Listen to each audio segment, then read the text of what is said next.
Visitor Center at Manassas National Battlefield, or better known as the Battle of Bull Run.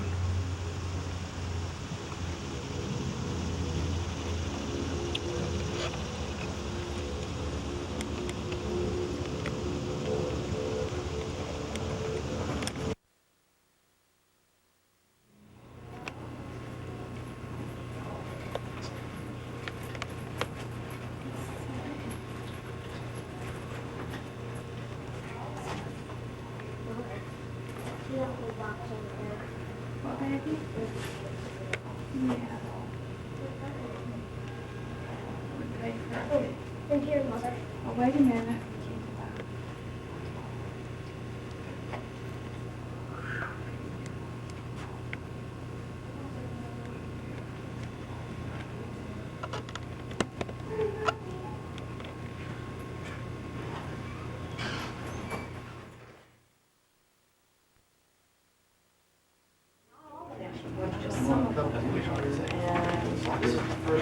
And this was one of them that had the key.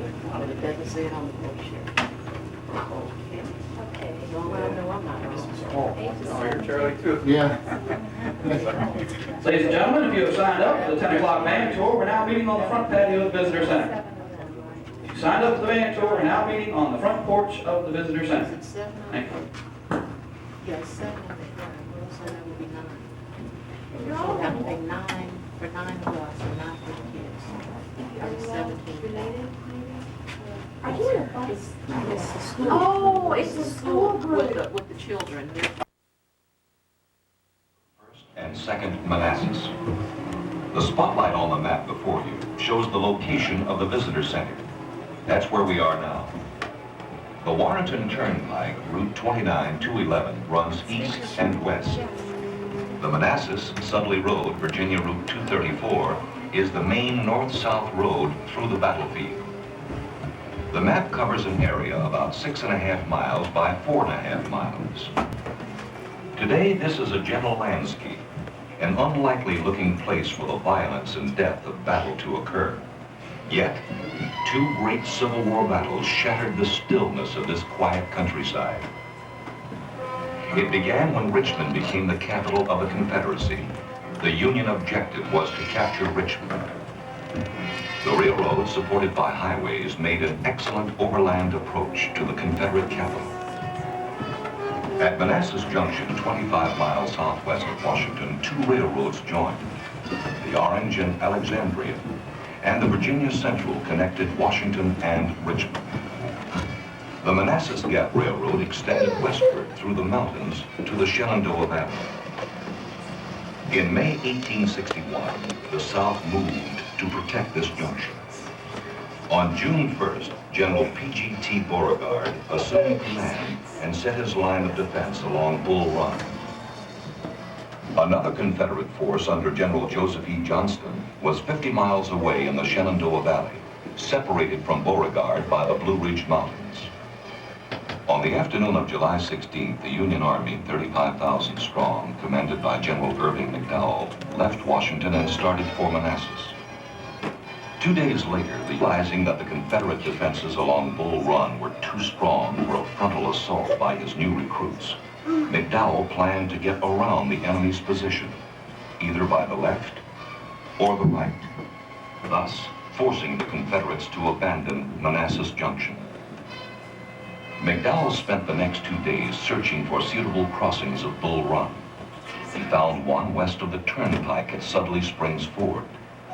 But this 2-day delay was to prove fatal for the Union Army's chances of victory, because it allowed time for General Johnston to move his 12,000 men by rail from the Shenandoah Valley to Manassas and nearly equalize the size of the opposing armies. The Union commander planned a 3-pronged attack: diversionary movements against Blackburn's Ford and Stone Bridge, while the major assault, a great sweeping movement to the right, would fall undetected on the exposed Confederate left flank. On the night of July 20th, an uneasy quiet settled over the plains of Manassas as the soldiers' campfires flickered across the landscape. At 2:30 the following morning, the Union flanking march to Sudley Springs Ford began. Then at 5:15 a.m., the roar of a cannon near the stone bridge startled the quiet dawn. The first major battle of the Civil War had begun. Soon after the opening cannon shot, Union General Tyler began his diversionary attack upon Colonel Evans' Confederates at Stone Bridge. By 8:45, a Confederate signal station on Signal Hill near Manassas Junction spotted the main Union attack moving toward Sudley Springs Ford. Confederate signal officers quickly signaled Colonel Evans at Stone Bridge. "Look out for your left. You are turned." Evans moved most of his men to Matthews Hill to face the main Union attack. The Northerners should have been crossing Bull Run at Sudley Springs Ford by 7 o'clock that morning, but it was 9:30 before the first troops crossed. The surprise element was lost. Colonel Evans' Confederates were ready to meet the Union attack. By 10 o'clock, Burnside's brigade, leading the Union advance, rapidly approached the Confederates. And about 10:15, two Federal brigades and Evans' Confederates collided with a roar of musketry and cannon fire. For a while, the Confederates held, but heavily outnumbered and in a desperate position, they soon called for reinforcements. General V, hurrying up from the Confederate center, reached Evans just in time. Then, two more Union brigades under Sherman and Keyes crossed Bull Run to join the Union attack. But more Confederates were on the way. General Jackson's brigade rushed toward Henry Hill. They established a strong defensive line along the southern edge of the hill, just as the Confederates north of the turnpike retreated. Union victory seemed certain. Then, Confederate Generals Johnston and Beauregard galloped up, and the Confederates began to rally along Jackson's line. After pausing momentarily to regroup, the Federals renewed the attack, and the fight for Henry Hill, key to victory, raged furiously. Unable to break through on Henry Hill, Federal Commander McDowell stopped the attack long enough to move reinforcements toward Chin Ridge in order to attack the Confederate left. But fresh Confederate reinforcements racing toward the fight smashed this attack. The Confederate attack pushed the Federals off Chin Ridge. The Union defenses suddenly crumbled. Men started to retreat. The retreat became a rout and then a panic as the undisciplined Union Army fled toward Washington. The Confederates, exhausted and disorganized, were unable to pursue effectively. The first Battle of Manassas was over. The first Union drive toward Richmond had failed. The war then moved away from Manassas, and both sides took time to train their armies for the next test. In the spring of 1862, the new Federal commander, General George McClellan, transported his army by water to the tip of the peninsula between the York and James rivers, then marched up to attack Richmond. The Confederate army abandoned Manassas Junction and moved down to protect the city. The Confederates, now under command of General Robert E. Lee, repulsed McClellan's Union troops in the 7 days battle before Richmond. In August, President Lincoln ordered McClellan's army back to Washington.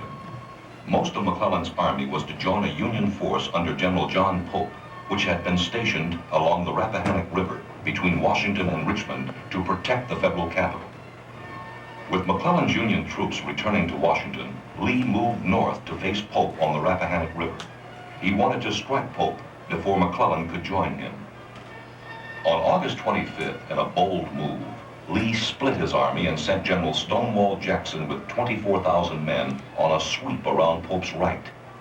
Jackson's fast-marching troops eluded Pope and captured and destroyed the Federal Supply Center, which Pope had established at Manassas Junction.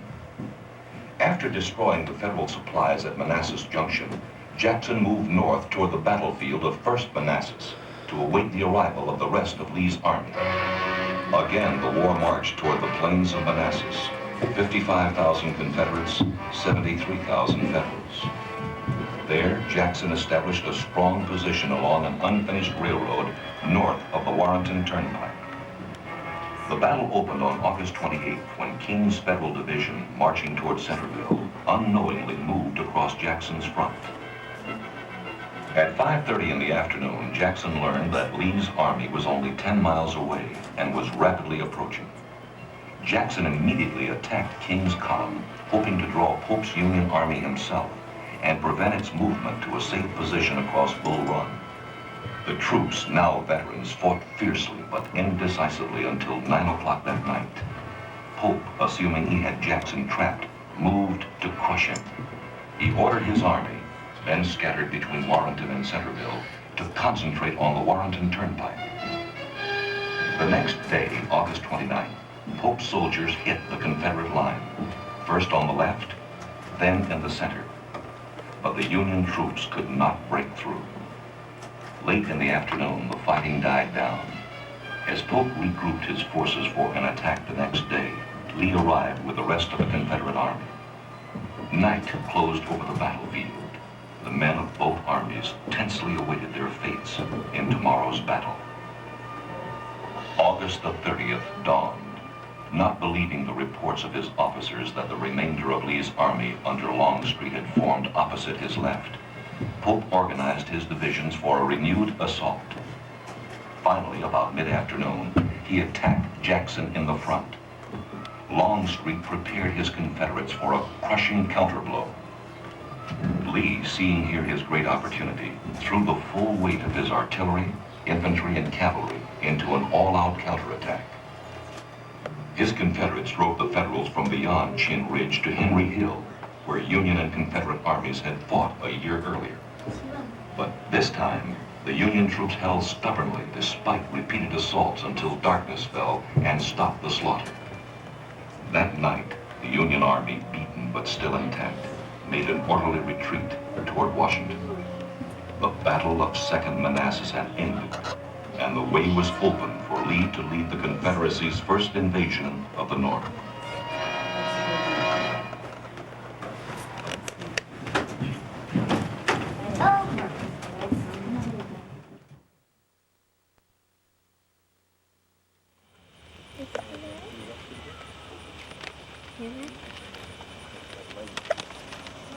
Alrighty, guess we're all here. What I'd like to do first off is orient you to some of the things on the field, then take you through the battle as it occurred. Should you have any questions, just keep them in mind. I'll set some time aside at the end of the tour. Now, this was the first major land engagement of the Civil War fought between Confederate and Union forces on July 21st, 1861. 80% of the fighting that takes place would take place right here on this hill. This is Henry Hill. It's owned by Miss Judith Carter Henry at the time of battle. She is an 84-year-old bedridden widow who would be residing in the white structure just to our north. Now, Miss Carter Henry will also become the first civilian casualty of the war, and she's buried in the small family grave site just west of the house. Now, at the time of battle, Miss Judith Carter Henry is unable to tend these fields around her farm. Now, there's a waist-high to chest-high grass on the field at the time of battle. It's also 90 degrees out. Humidity's in the 90s. There's no breeze on the field. Put yourself in the soldier's position, you're wearing a wool uniform, so you're not going to be all too comfortable. Now, the other structure you may see on the field is that of a Mr. James Robinson. Just to our northeast, kind of hidden behind the trees. Now, he was a free black man in the area at the time of battle, and he and his family take refuge in a nearby creek bed and will be unscathed by the fighting that takes place. Now, following the fall of Fort Sumter in April of 1861, Confederate and Union forces began to assemble their troops. The Confederates began to assemble in Manassas Junction. They will call this the Battle of Manassas. Now, the Confederate commander of these troops is a General Pierre Gustave Toutant Beauregard. Beauregard, as his name might suggest, is a very flamboyant character, also a very vain individual. Beauregard actually dyes his hair during the course of the war using a French imported hair dye. However, the Union blockade cuts off his supply, and midway through the war, his hair goes a shocking white, thus disrupting his vanity. Now, Beauregard, he has commanded the troops at Fort Sumter, and he is a West Point graduate, Mexican War veteran. However, he's only commanded about 100 troops in the field prior to this battle. He is an engineer by background, and he likes the look, especially of the terrain in this area. The rolling hills and the very narrow roads are ideal for guerrilla-type warfare. He also likes the look of Bull Run. Now, the North would refer to this as the Battle of Bull Run, namely after the creek just to our north. What I like to do, if you all look to our north, roughly 2 miles out, that furthest tree line out in the haze is roughly where Bull Run lies to our north. It's intersected there by Sudley Road. If you follow the tree line southeastward, Bull Run lies approximately 1 mile to our east. Now, Beauregard likes the look of Bull Run mainly because it is a very steep bank stream. It has limited crossings, also has a very mucky bottom that will hinder any type of infantry and cavalry movements. So what Beauregard does, he places the left flank of his line 1 mile to our east, just on that open field, just beyond that first tree line. Now that hill is called Van Pelt's Hill. That hill overlooks the Warrenton Turnpike and the Stone Bridge. Now the rest of Beauregard's army assembles along Bull Run for approximately 8 miles to our southeast. In that 8 miles, there's only 7 crossings. The only major crossing is that of the Stone Bridge. Now, Beauregard has chosen this position as a first line of defense to protect Manassas Junction. At Manassas Junction, you have 2 railroads that meet. The Orange and Alexandria meets with the Manassas Gap Railroad. These railroads are vital to the defense of Northern Virginia in moving troops to the Shenandoah Valley and vice versa, and also the telegraph communication along this railroad is vital to the South. So the South want to protect this junction. So Beauregard sets up the first line of defense along Bull Run. Now the Union Army, they're still in Washington, and they're a little bit different. Their commanding officer is a General Irvin McDowell. McDowell has been sitting behind a desk for several years as an adjutant general. He is a West Point graduate, Mexican War veteran. However, he's only commanded about 26 troops in the field prior to the battle. He's been forced into the position of leading a new Union Army into Virginia to destroy the Confederate Army. Now this Union Army, however, is basically civilians who have enlisted for a 90-day period. These men are very ill-disciplined and only have received the rudiments of basic training. Now McDowell, he knows his troops are green. He does not want to take them into battle. However, his 90-day time period that these men have enlisted for is running out, and McDowell sets out from Washington on July 16th, heading towards the town of Centerville, which is 5 miles to our east. Now along this march, McDowell's troops tell you how green they were. At every stream they came to, they'd empty out their canteens and fill it up with fresh water. They were constantly breaking rank, picking blackberries as they marched along. Also accompanying this army down are several civilians, senators, picnickers, as we would call them, who have taken the day off to come down and witness this glorious Union victory. Now everybody thinks in the North that this is just going to be a one-day battle, 1 week at the most. And by that time, Confederacy will be whipped and everything will be back to normal. Confederacy will be back in the Union, everything will be fine and dandy. Military attacks are going on. The rest of his army, about 18,000 strong, is going to be sweeping around to our north, hopefully outflanking the Confederates, coming in behind them, catching them off guard and defeating them. Now, the error McDowell makes is that he takes 2 days to do this reconnaissance and find this route around the Confederate left flank. In those 2 days, the Confederates are further reinforced by an army of General Joseph E. Johnston that was in the Shenandoah Valley. Johnston's army is moved in via the railroad into Manassas Junction, further supports Beauregard along his line. Now when McDowell finally does set his plan in motion, he makes several errors. For one, he starts his march on July 21st, 1861 at 2:30 in the morning. His troops are marching at night. They're green troops. They're marching in unfamiliar territory down unfamiliar roads, so every shadow looks like a picket or sentry ahead of them. Now, he makes several logistical errors also, in that he's leading the main portion of his army, the one that's going to be doing the outflanking.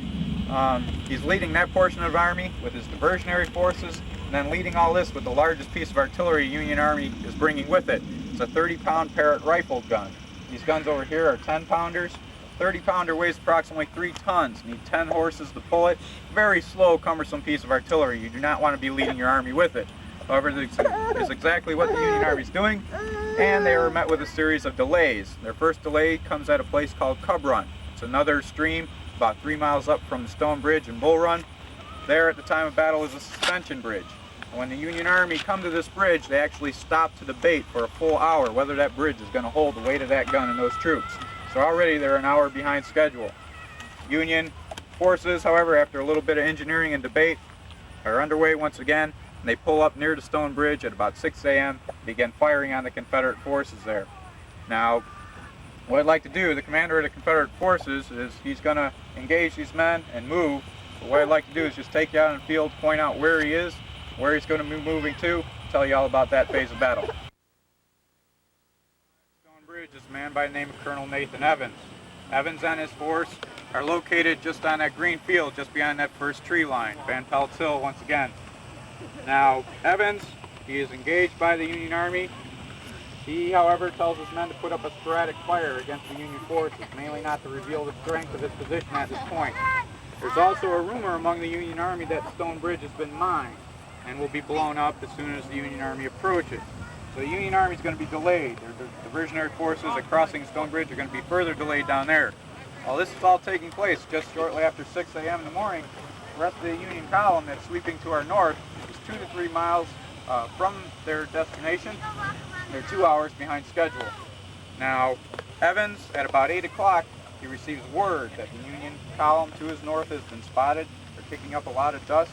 Also, the sun is glinting off their rifles and their cannon.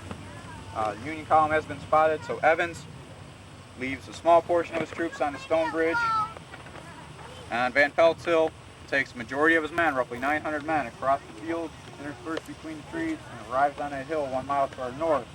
You can just make out some Union artillery pieces on top of the ridge line, even with the haze today. That's Matthews Hill. That yellow sign in the center of the hill is roughly where Evans and his men would take position, just near those bushes in the center of the hill.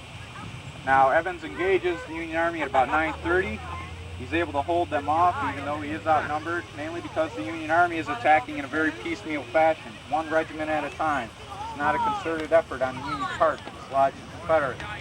Now, while Evans is holding there, another Confederate general by the name of Bernard B. and a Colonel Francis Bartow arrive on this hill with a battery of artillery under the command of Captain John Imboden. Now, these men, B and Bartow, are convinced by Evans to take their men and join Evans. So you have roughly 3,000 Confederates now holding off this Union Army.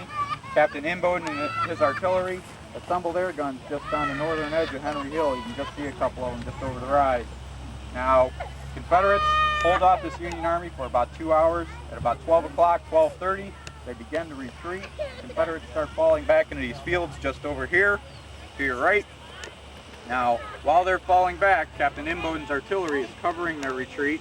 Also, another gentleman by the name of Wade Hampton. He was a South Carolina plantation owner prior to the war. He formed a legion of men, and he's pulling up near the Robinson House and also covering the Confederate retreat. Now, Captain Imboden, he begins to run out of ammunition, starts to pull his guns back. He starts pulling his guns and heading back towards the farm road, just back in the tree line here. While he's approaching the tree line, or as he's approaching the tree line, he meets Brigadier General Thomas Johnson Jackson. Jackson's coming up with his infantry and artillery. Jackson orders Imboden to join his artillery and form along the rear slope of the hill. And Jackson is an ex-artillery officer. He knows his guns. His guns are a smoothbore weapon at the range of about 1,500 yards. He knows that if any Union attack is going to come, they're going to have to cross 400 yards of open field.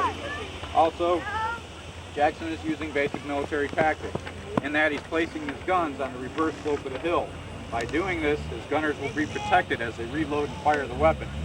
Now, he's also taking into account the high grass that's on the field. You may have noticed from our last position as we crossed the field, you did not really see Jackson's guns until we were up here. Now, with the high grass on the field, he's almost invisible. Jackson places his infantry hiding in the tall grass and also in the tree line, is ready for a fight. Now, at about 1 o'clock, however, the Union Army just stopped the fight. They've been marching all night, they've been fighting all morning, it's hot out, these men are tired. So the Union Army, believing that the Confederates are in retreat and that one more push will defeat them entirely, they take a break. The Union Army takes a full 1 hour break to rest.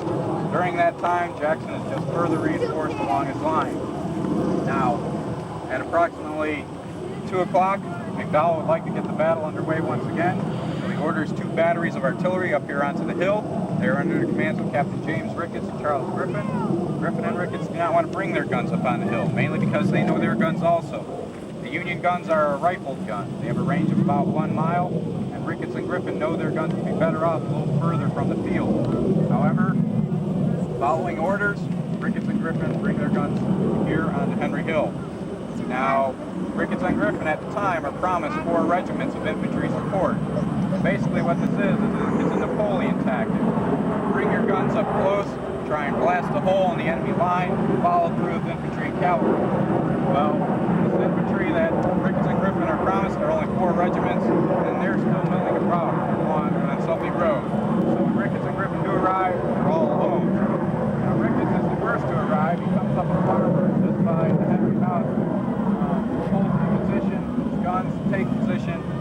However, they not only come under fire from Jackson's guns across the way, but also from some Confederate sharpshooters that are nearby the Henry house, begin firing into Ricketts and his men. Ricketts orders his 2 left guns to turn onto the house and fire into it. He does not know that Miss Judith Carter Henry is in that house, or 84-year-old veteran widow. He's mortally wounded and later died that evening, first civilian casualty of the war. Now an artillery duel is engaged.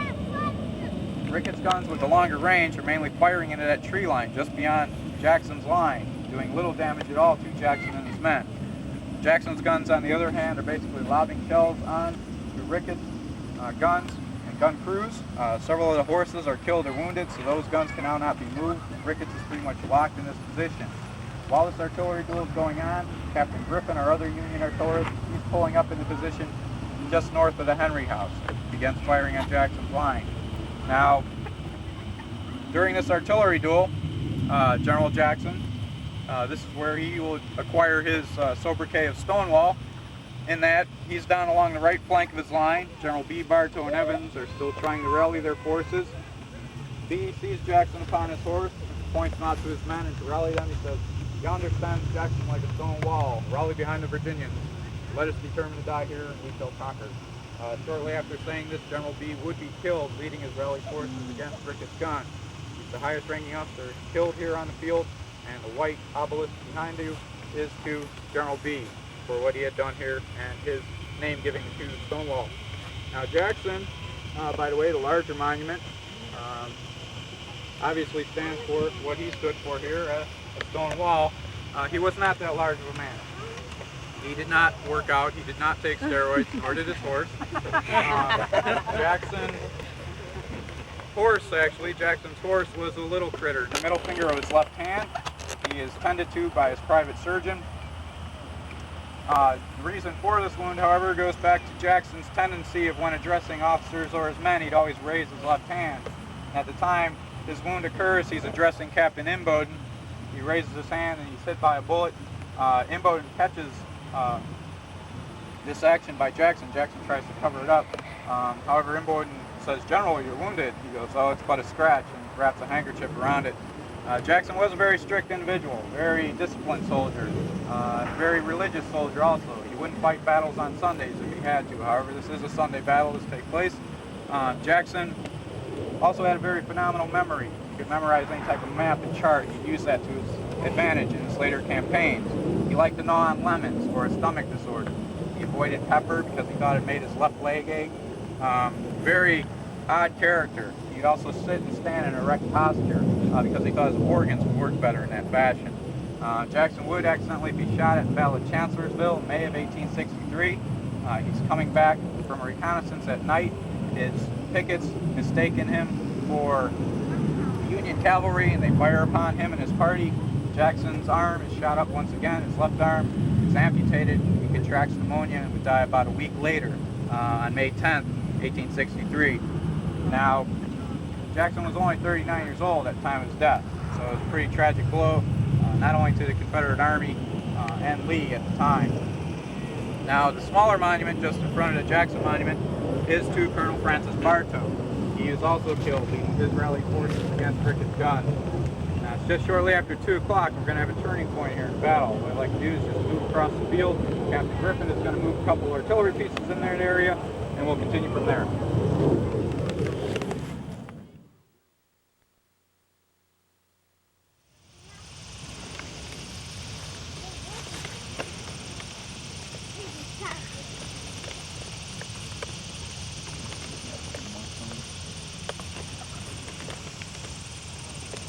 At least it's not 100 degrees out here, 100% humidity. It's pretty nice out here today compared to what we had.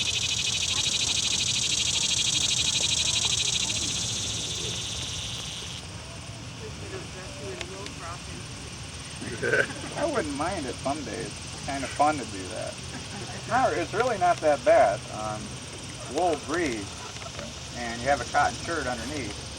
But on a real still day, you're relying on a breeze to blow through your uniform and cool you off a little. It's like a little mini air conditioning unit.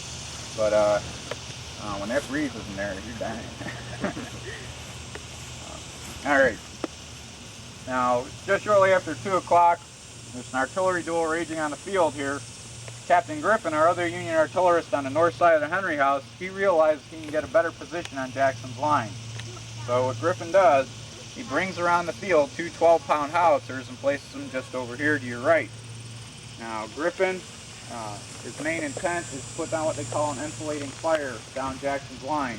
Fire right along Jackson's left flank, hopefully turning, breaking Jackson's left flank of his force and routing the Confederates. Once again, Griffin is all alone. He has no infantry support. So Griffin, he pulls into position, begins firing a couple rounds down Jackson's line. Also, Griffin doesn't know about is that Jackson has placed a regiment of infantry just beyond this fence. Debated whether it is the 33rd or 49th Virginia. However, the important thing is that the majority of these men are wearing a blue uniform, so we're going to have a little bit of confusion on the field.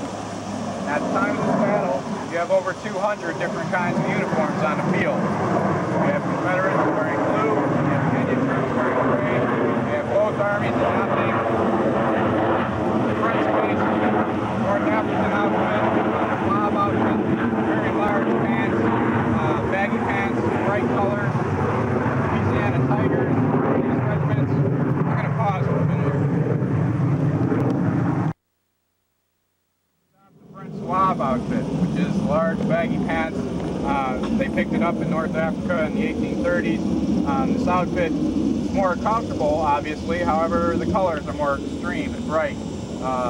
The one unit would be wearing large red baggy pants, red fez, blue jackets. The Louisiana Tigers, Wheat's brigade or battalion would be wearing large baggy pants. They're almost like MC Hammer pants. Canister is a coffee can shaped apparatus with 27 1.5-inch cast iron balls in it. Turns the cannons into a veritable shotgun, very deadly against infantry and cavalry movements. Griffin's all ready to go. He knows these men are Confederate. However, his commanding officer, Major William Berry, who's riding up the hill, doesn't believe this. He tells Griffin not to fire into these men. Somehow Berry has figured this is a Union regiment that has worked its way over this side of the field and is actually going to support Griffin and his guns. Now, Griffin argues the point with Berry. He knows they are Confederates. However, being the lesser in command, he's forced to unload their canister and resume firing at Jackson's line. Meanwhile, the Virginians, they're marching closer and closer. They get some 40 yards away with their loaded rifles. Their men at this point realize their position is untenable, and they do the honorable thing at the time of Civil War. If you're an artillery unit, you're not supported by infantry, you run away. Griffin and his men are hightailing it out of here. Virginians fire into these men. Some of them are wounded or killed. Several of the horses are killed or wounded, so these guns can now not be moved. Virginians take the guns. Now the Virginians, they're all celebrating. They've done good in their first engagement. While they're celebrating, Union infantry comes up the hill, attacks these men, pushes them back towards Jackson's line. Meanwhile, Jackson is assembling his infantry and ordering them forward in a series of attacks to retake Griffin's guns. Now, one of the Union regiments that would be coming up this hill is the 11th New York, or Fire Zouaves. They're a group of firemen that had joined the volunteer ranks. Their colonel, Colonel Elmer Ellsworth, he had formed a Zouave regiment prior to the war in Chicago and had taken them on a tour just to show how well these men could drill and train. Zouave soldiers at the time are supposed to be the best.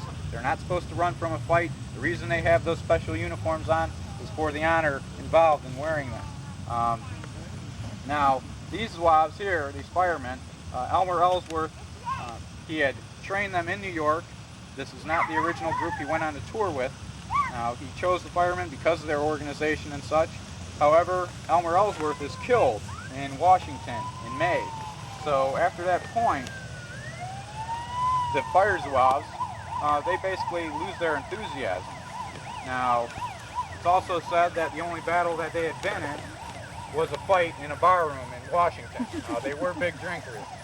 Now, the 11th New York, when they get up there, this is supposed to be the best regiment, one of the best regiments of the Army. They come up the hill, they're met with Confederate fire, they break and run. They only fire a couple rounds at the enemy, but they break and run. While they're Fleeing, however, they're in confusion already from being hit by a volley from the Confederates. Jeb Stuart and his cavalry, who have been working their way around the Union right flank, storm into these men and just rout them completely. Now, the Union attacks that occur after this point, the Confederates have moved across the field. They have taken Ricketts and Griffin's guns back. Now, Ricketts' guns were in the same position. He had no infantry support, so it was an easy capture for the Confederates. Now, a series of Union attacks come up the hill. During these attacks, once again, it's a piecemeal attack. Just like out of 15 regiments that have come up the hill, no more than 2 at a time would come up the hill to reclaim these guns. So it's very piecemeal attacks once again on the Union's part. Confederates are able to hold. There's a series of fights. The guns will change hands roughly 3 or 4 times during these fights. Finally, the Confederates would push the Union Army off the hill entirely. The Union Army would begin a slow retreat northward. However, Confederate reinforcements, as it's sweeping around to the right, further reinforcements to Jeb Stuart and the rest, they slam into the Union column along Subly Road. The whole Union Army just begins a full retreat all the way back north. Now they're going back the same way they came, around Bull Run, getting on the Warrenton Turnpike, heading towards Centerville. Now along this march, however, this retreat once again comes to the bridge at Cub Run. Confederates are pursuing these men. However, this time at the bridge at Cub Run, there's a wagon crossing the bridge. The troops are bottlenecked here, trying to cross. This is their only way of escape. Also, several of the picnickers, senators and such, have come down from the Centerville to the Cub Run Heights to watch this glorious Union victory. Now they're going to be caught up in a glorious Union retreat. This adds to the confusion. In that Confederate artillery unit that has been pursuing this Union Army pulls in position, fires around. The round gets a lucky hit. It explodes above the wagon that's crossing the Cub Run Bridge, flipping it over, causing it to careen out of control. Blocking the Union Army's path on this bridge now is this wagon, and the whole Union Army begins to flee in a panicked mob. They're throwing their gear left and right. The civilians who are there are trying to escape in their carriages. It's no longer a fun little picnic. It's now a death struggle. Get out of here as quickly as possible. Now this whole confused mob goes all the way back to Washington. Now it took the Union Army 4 days to get down here to fight the battle. It took them less than 24 hours to get back to Washington. They were totally defeated all the way back.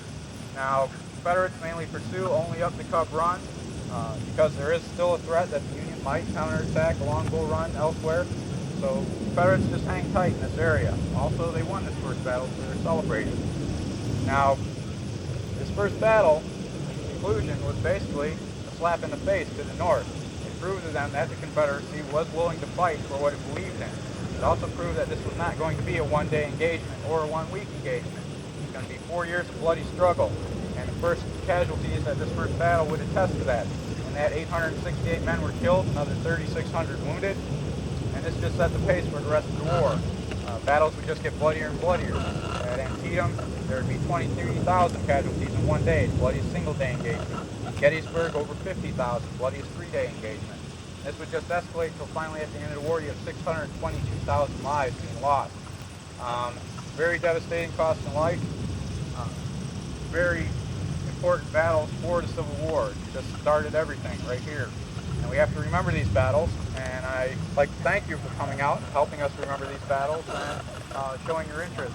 If you have any questions, I'll stick around. I would like to point out 2 things. There are 2 programs inside to orient you to the battles, for those of you who haven't seen those. Also, the Stone House will be open today from 1 till 5. It's at the intersection of Subly Road and Route 29. It was an aid station used during both battles by the Union Army. It's a pretty neat structure. It was built back in the 1820s. But thanks again. If you have any questions, I'll stick around. Monuments, memorials, memory. On the field here? Yeah. The one right behind the Henry House, and there's also one out at the Deep Cut. The cooling winds of late summer 1862 blew across Second the battle hopeful of and Bull ambitious Run. Confederacy. The Union offensives of spring and summer had spent their power, and now Confederate forces from Richmond to the Mississippi looked to strike a decisive blow. The stakes were high. A telling victory now might convince the sympathetic but hesitant European powers of the Confederacy's legitimacy. At the same time, a Southern victory might also convince the victory-starved Northern leaders that the cost of reuniting the nation would simply be too high. In Virginia, where the eyes of most observers seemed to be firmly fixed, The responsibility of striking such a blow rested squarely on the shoulders of Robert E. Lee and his Army of Northern Virginia. After his successful repulse of Union General George B. McClellan in the 7 days battle around Richmond, Lee turned his attention northward to a second equally menacing threat. This was Major General John Pope's newly formed Army of Virginia, which was hovering around Culpeper, about 40 miles southwest of Manassas. Pope eyed each other to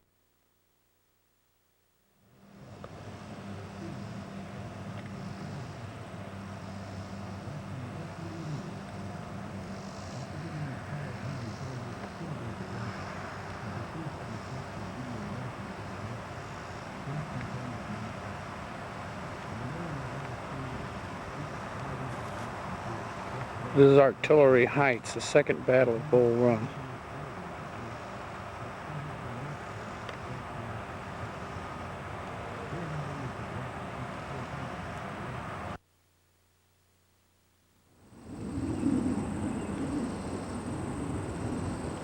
On August the 28th, 1862, at 6:30 p.m., Division of the 3rd Corps of King's McDowell's Army of Virginia,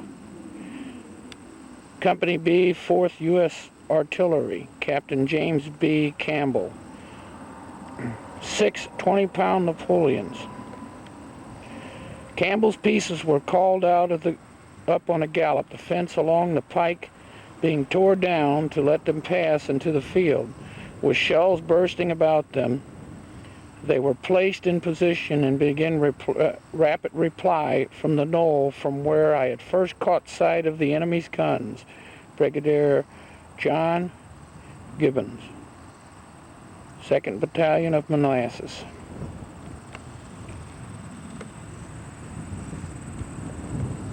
There is where the other guns were.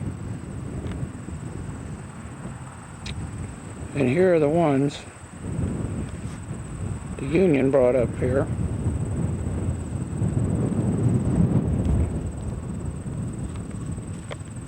All 6 of them.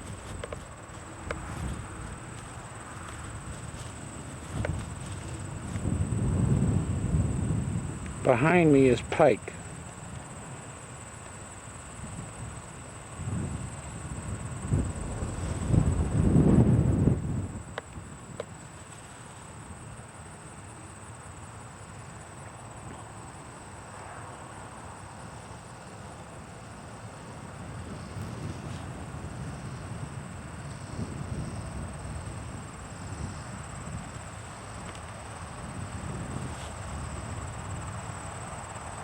There's the fence that had been opened. As you can see, that's the pike.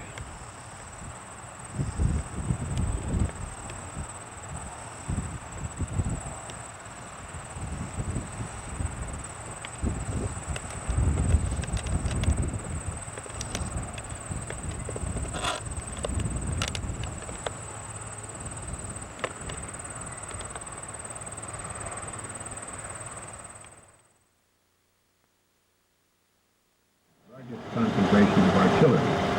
On August 30th, more than 30 guns thundered from that ridge. And finally, directly north of you is Matthews Hill, scene of the opening would launch on the 29th. From near the Bronner farm, Jackson spread his 24,000 veterans along a front almost a mile and a half long. His left resting near the Sudley Methodist Church about a mile north of here. The entire line lay behind the cuts and fills of the unfinished railroad which runs through the woods about 1/2 mile northwest of you.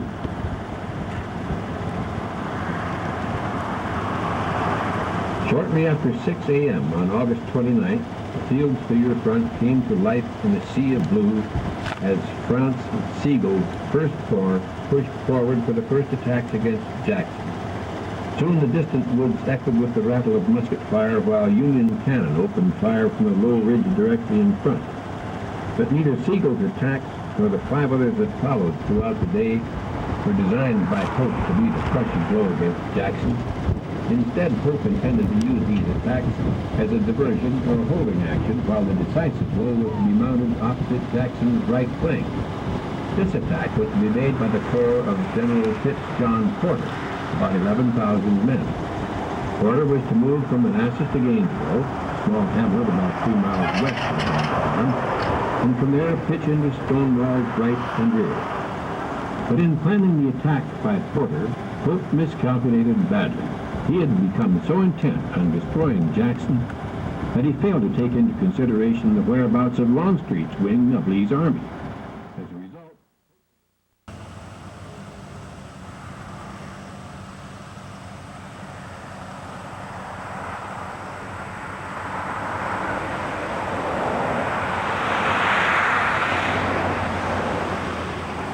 This is part of the dugout railroad track area that was unfinished.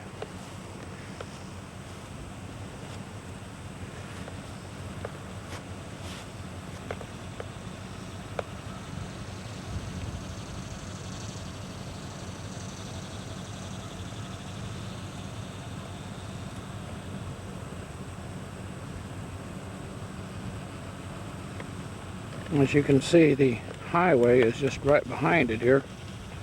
Walk up it a little bit.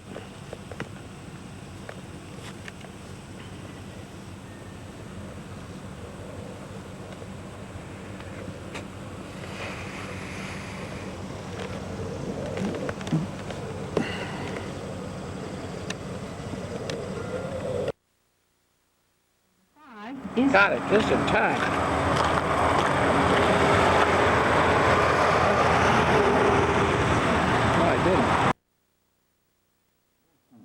frantically beating off the repeated attacks of the Federals, Lee was busy bringing the rest of the Confederate army onto the field.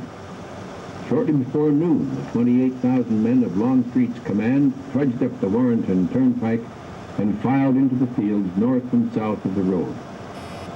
Lee, anxious to relieve Jackson of the relentless pressure of the Union attacks, rode to Longstreet and urged him to attack soon after his arrival. But old Pete, ever cautious and thoughtful, implored restraint. Instead, he wanted to wait to use the better part of the day for these purposes. Finally, he promised Lee that the attack would be made at dawn on the 30th. But an evening reconnaissance in force by Hood's division ran into stiff Union resistance just east of Groveland. This convinced both Lee and Longstreet that the Union positions were just too strong to assault. Longstreet's planned attack was canceled. Instead, his men rested. 28,000 of them, only 2 miles from Pope's headquarters on Buck Hill, and Pope never knew they were there. So for the time being, it was still Jackson's battle, and Stonewall's men fought magnificently. In all, on August 29th, they weathered 5 separate Union attacks, inflicting tremendous punishment on their northern attackers. The next stop will mark the site of one of the bloodiest of those attacks. If you have not already arrived at the unfinished railroad, please turn off your player until you do. Once safely parked, please turn the player back on. At this point, we recommend a short walk of about 50 yards into the woods along the excavation, as that is the area covered in this stop's narration. If you do not wish to take the walk, well, just relax and allow the tape to continue running.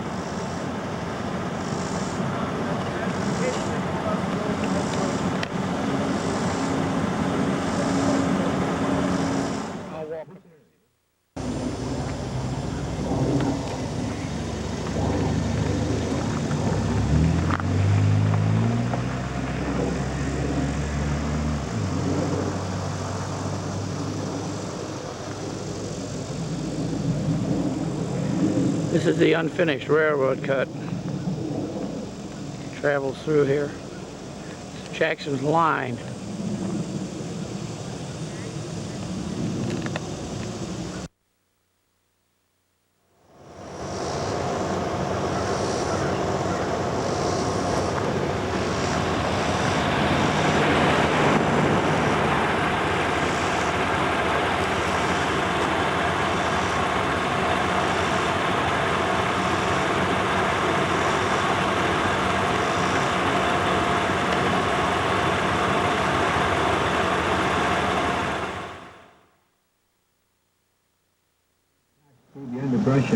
seconds smashed into the Confederate line. The roar of battle rose to a fever pitch. Lyman Jackman, 6th New Hampshire Infantry, described it. Suddenly, we received a terrific volley which seemed to come from the ground just in front of us. The colonel ordered us to charge, which we did with a will, and we came out on the brink of a railroad track. We poured into the rebels such a volley that they got out of that hiding place on the double quick and retreated. We moved across the cut. Soon the shots came thick from the bushes on the left, and some of the boys thought that the 48th Pennsylvania was firing into us by mistake. The bushes and the smoke grew so thick that one could see but a few yards. Our colonel took the flag and mounted the embankment, waved it. He received a murderous volley that convinced him the Stars and Stripes had no friends in that quarter. He now ordered a retreat, whereupon every man not killed or wounded took to the rear as fast as his legs would carry him. In 20 minutes, Nagel lost 500 out of 1,300 men.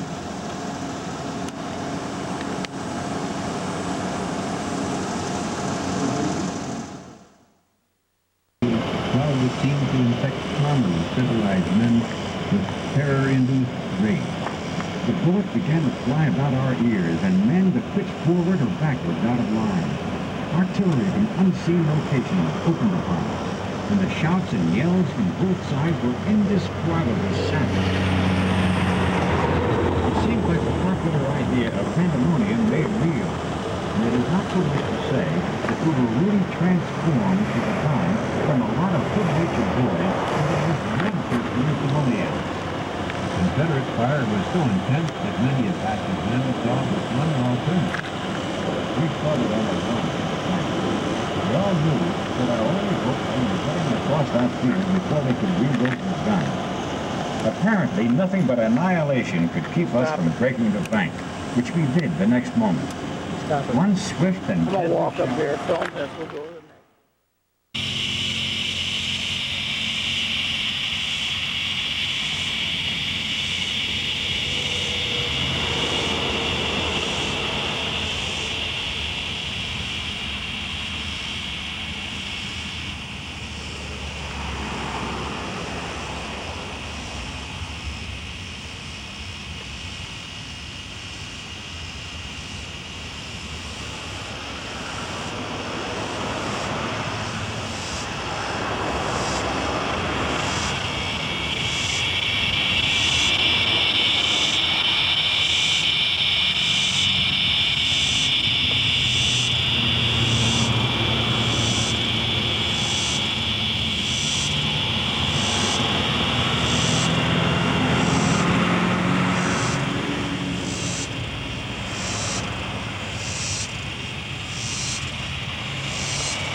Confederate Cemetery is the final resting place for over 260 Confederate soldiers killed during the two battles of Manassas. Of these 260, the identity of only 40 is known.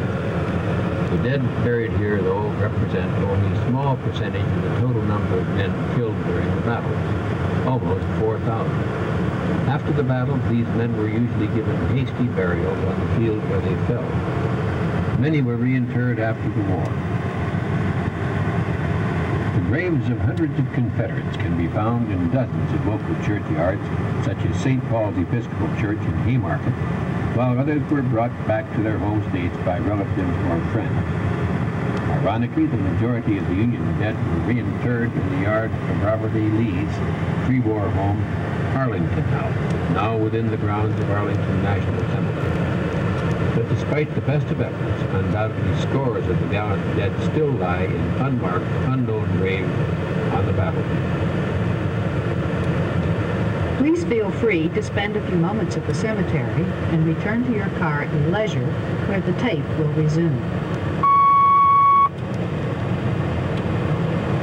While John Pope made many important mistakes during the Second Manassas campaign, certainly his most costly error.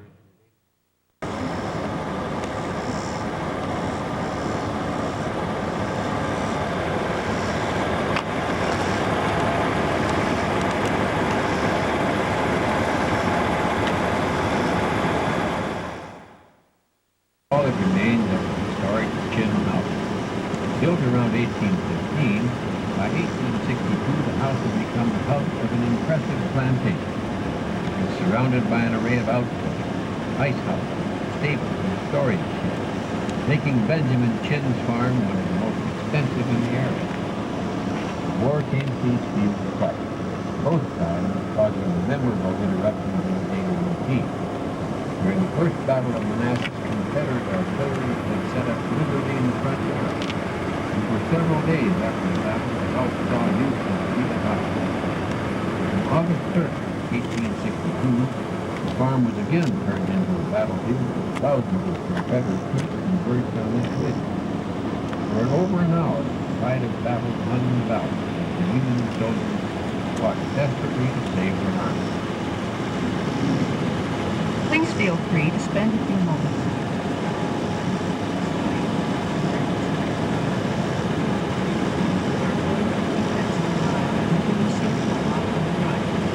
Stop there and take the man back home.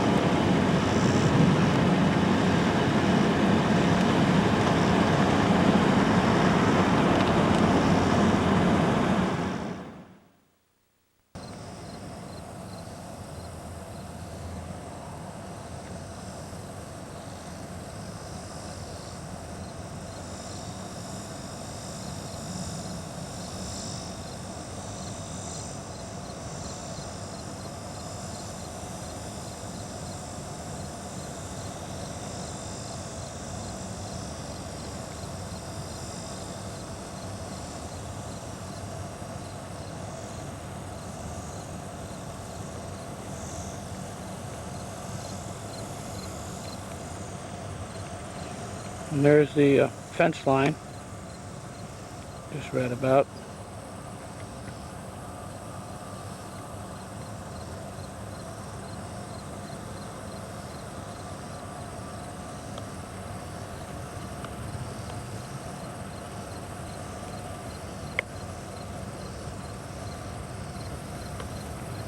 As I turn around here, you'll be able to see the foundation of the house again. Give you an idea how close it was. We're coming back around. There's the foundation of the house.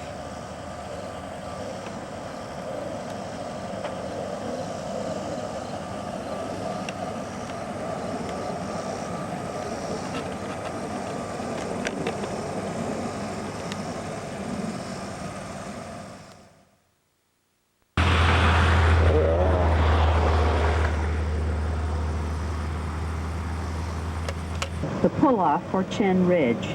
We recommend that the narration for this stop be taken at the solitary oak tree sitting in the field to the right of Webster's Grove. There, as you look toward the Chin House site, you will be viewing the ground that saw the heaviest fighting during the struggle for Chin Ridge. At this time, please turn off your player and proceed out to the oak tree.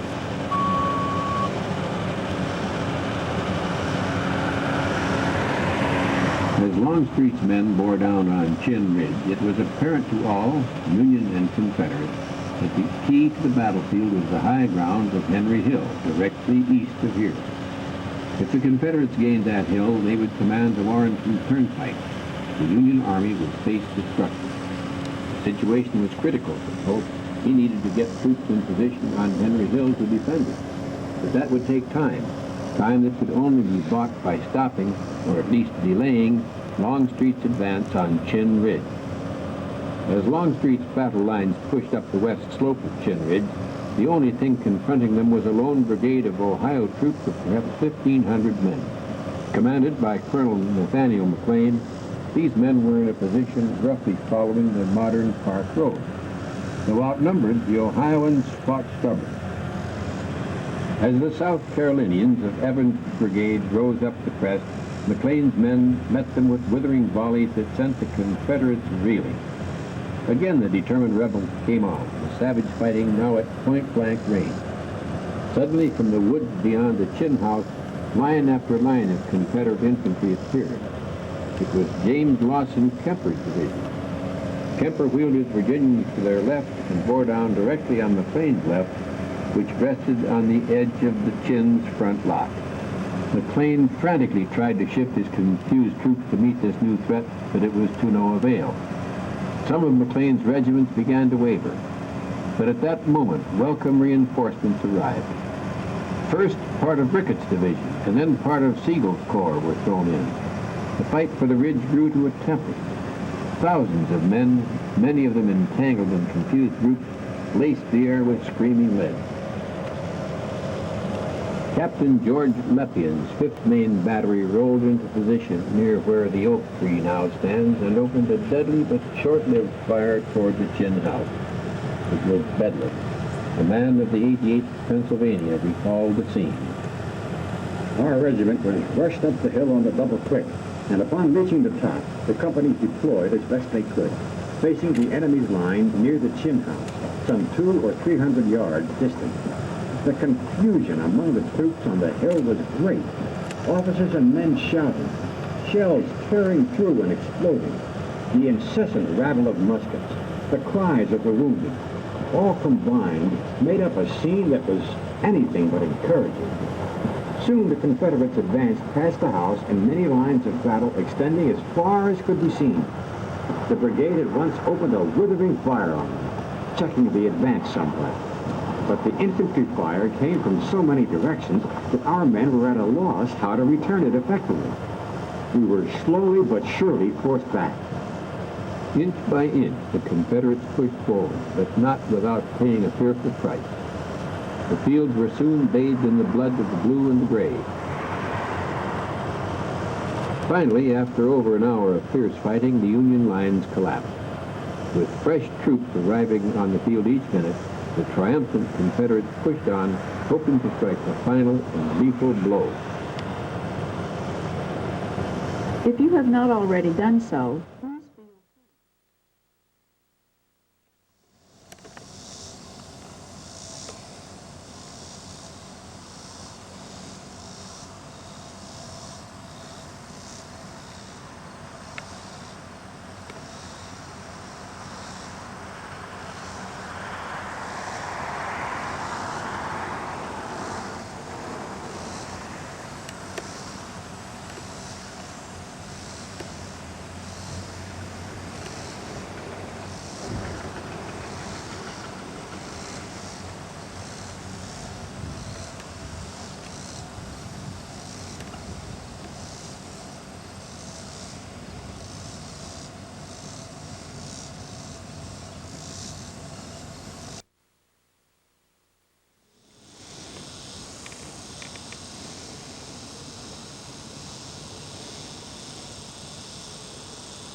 Here's the field, one of the field pieces.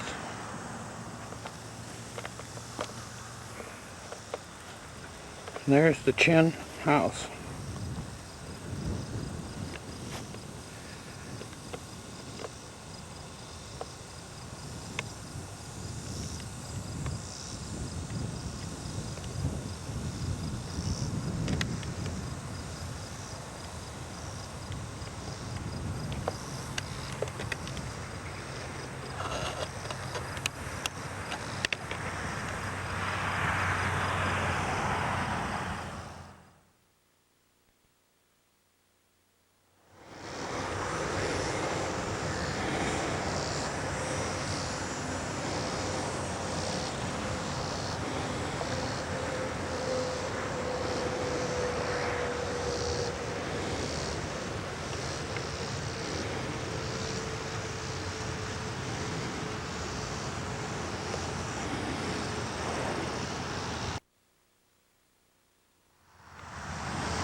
That's the Pike, which is now Blacktop Road.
This is just a few feet away from the last marker. I'll pan around, you'll see the marker preceding this.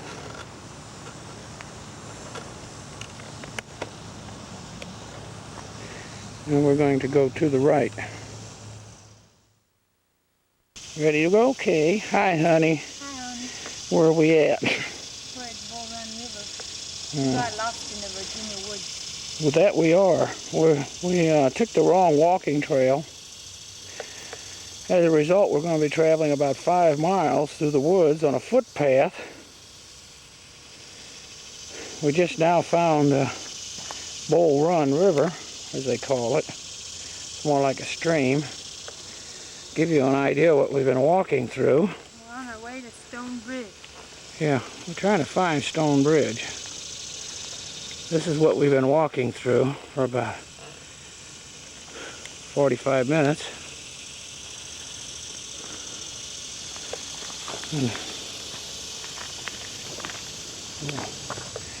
This is the way we're going. If anybody finds this tape with our skeletons, tell our family we loved them.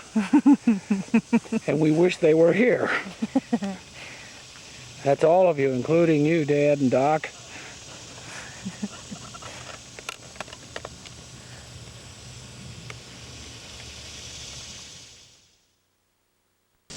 Believe it or not, we're just a couple minutes from where we just talked to you last, and we came across this.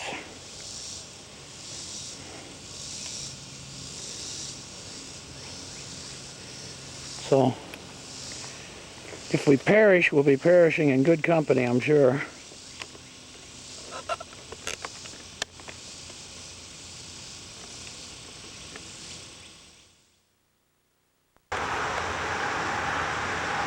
Well, we finally made it. We just have to find our car. Yeah. Can't believe it. It's right next to the highway, and we walked 4.5 miles through the woods. Oh God, you can see the van from here. Can you? Yeah.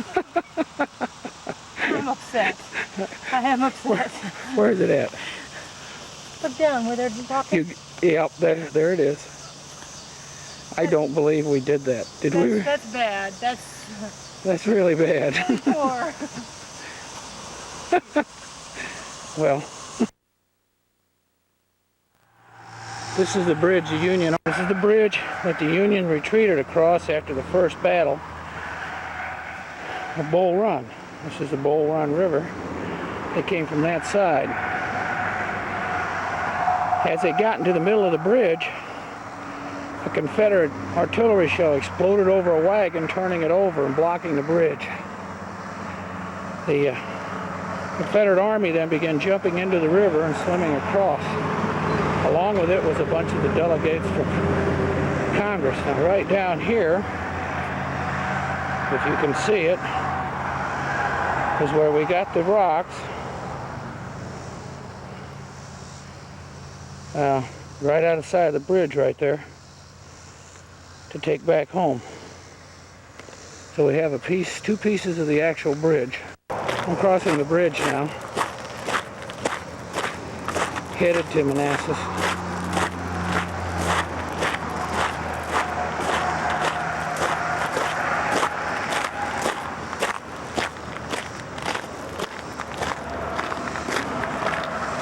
This is the Bull Run.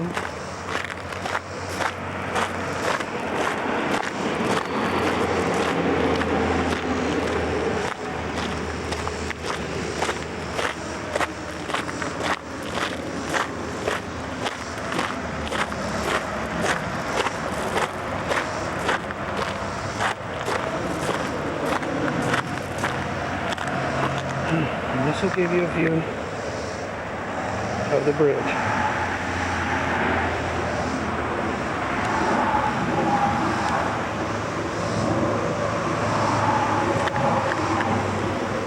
This has been the hardest thing to get on our trip.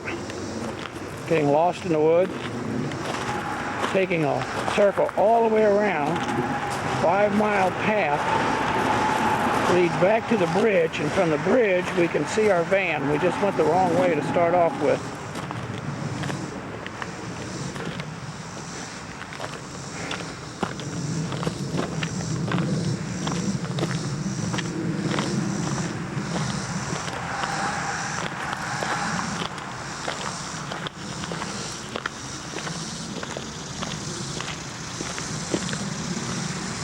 And again, now this is from the Confederate side. The Union fled across the bridge the way I'm shooting. And you can see the bridge. And again, it was right over there. Right there where we got the rocks. You can see the hole in the side of the bridge.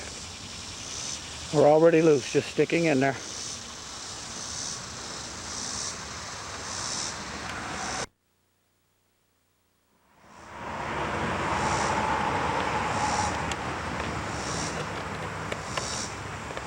So this ends our trip.